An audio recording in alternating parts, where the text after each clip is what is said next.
G'day, Scotty Cam here. Now, I don't know about you, but I've got plenty of photos like this one right here of this handsome couple. That is me and my wife 20 years ago, and they're all in boxes, not on display.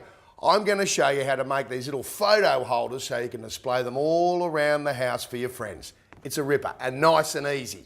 Now, I've got this offcut of 4x2 treated pine here, blue prime, because I'm going to paint this bloke later when it turns into the frames. I've got a circular saw that I'm going to use to cut down the middle of here.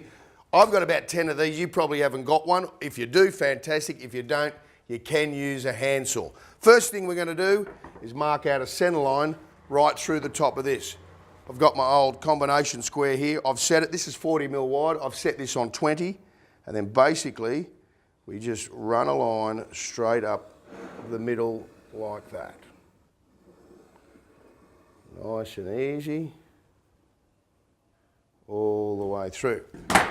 Then I'm going to clamp this guy to the bench, because whenever I'm doing any sort of work with power tools or anything like that, I like to make sure that the job is nice and secure, so it's nice and steady and it's not going to move. The next thing I'm going to do is set the depth of this circular saw. It all depends on how far you want your photo to slot into the little frame that we're going to be making for it.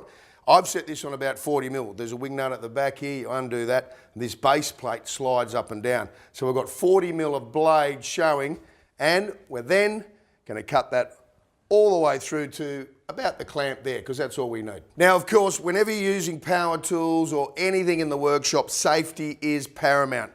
These are fantastic. They're called eye muffs. I love them. You put them on your ears like that. That's the top. And then the glasses come down. How good is that? All right, safety first. Here we go.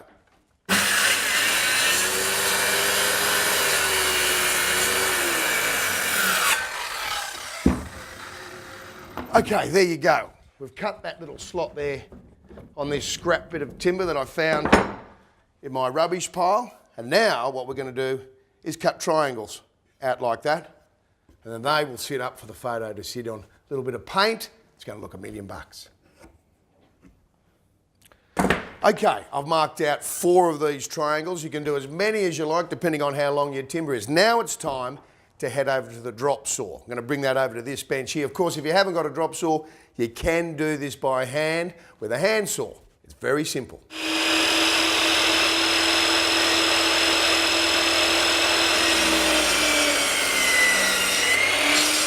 Okay. A little bit of sandpaper on these, bit of paint, maybe sand it back and distress them if you like, and then you can lay them all around the joint.